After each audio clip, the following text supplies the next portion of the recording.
And then eventually I came to a pretty comfortable position when it came to evolution and Christianity. Yeah, could we talk more about that, about an Adam and Eve? Yeah. I remember being surprised that in the Summa Theologiae, Aquinas asks the question, in some way, shape, or form, was there death before the fall? Right. And he says yes. Yeah. And he said that Adam and Eve's choice didn't lead carnivorous animals, or vegetarian animals to suddenly become carnivorous. Yeah. So that's something. Mm-hmm. But what was your kind of biggest hang up with Adam and Eve, and where you are right now on that? Yeah, so I'll tell you where I am right now. So I do believe there was a historical Adam and Eve, although at this moment, though... and do you believe that for theological reasons or scientific reasons? Theological reasons. Yeah. Because I really have a hard time seeing how the story of Scripture holds up if you don't have a historical Adam and Eve, because they play such a central role, right?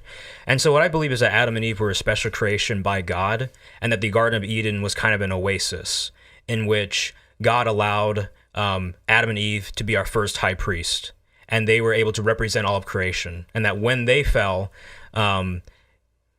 they showed to God, so to speak, that as human beings, our highest representatives had failed. And so Adam and Eve are like the maximum, so to speak, in the genus human, right? So we can't go higher than Adam because he's our federal head. He's the human being specifically designated by God to represent us until the new Adam came along to be our new representative. And if we are united to his body and his reality, then we become a new creation, right? And so, I accepted a historical Adam and Eve. The question that some of my Catholic friends have brought up, though, is like, do you believe, Swan, that every human being naturally finds their origin in Adam and Eve? And the thing is, like, when I read the book of Genesis, I think Pope Pius XII, he explicitly said it rejected...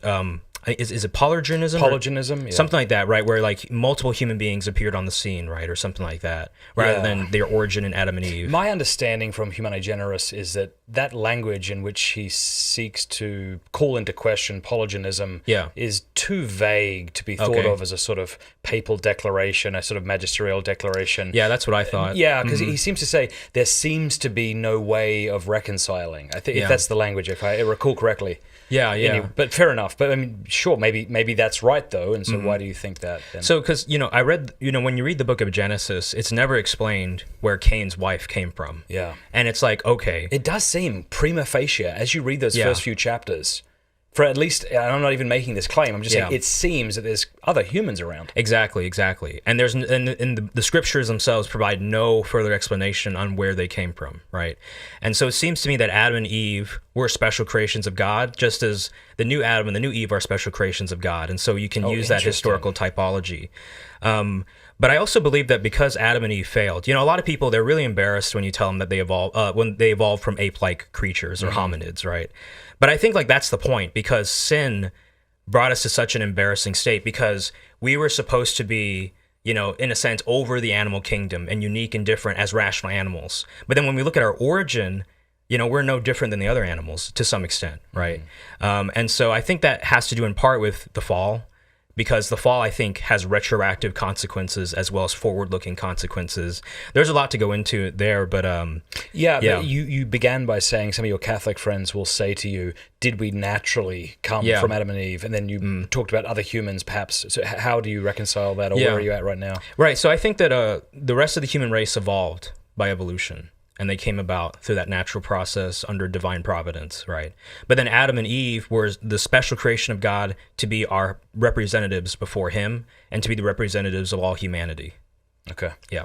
Yeah, I think it's important too. Like, I can imagine hearing what you just said maybe 20 years ago, right? As I was sort of still becoming Catholic, or 21 years ago, and being like, oh, come on, like this is just like, you're just trying to make your story work. Yeah. But we all do that. I mean, we all begin with what's more apparent to us, and then from that vantage point, try to make sense of what's less apparent. Yeah. So in a sense, we do that in every branch of science. And I just realized too, I really, so, it's funny because a lot of young Earth creationists, and I'm not trying to be disrespectful to anybody, but a lot of young Earth creationists will use the argument, well, if you drop the Bible right in front of somebody, what would they believe about human origins, right? When I was a kid, I read the story of Adam and Eve, and once I saw that the sun and moon weren't created until the fourth day, I was like, oh, okay, so day isn't being literally used. You picked that up just from reading when it. I was a kid. Yeah, I mean, Augustine addressed that. 50. I hadn't read Augustine Crazy, at the time. yeah. But I was just like, oh, okay, so there's some liberties being taken here, but I see that there's like a historical core at least, even if there's some extravagances on the side. But yeah, I mean, I didn't have that intuition as a kid, and the more I got deeper into science, I just started realizing, like, if you're really gonna take like the young Earth creationist position, you really have to do a lot of difficult bending and twisting with the evidence, and I couldn't do that. Yeah. Were people in your Baptist church circles?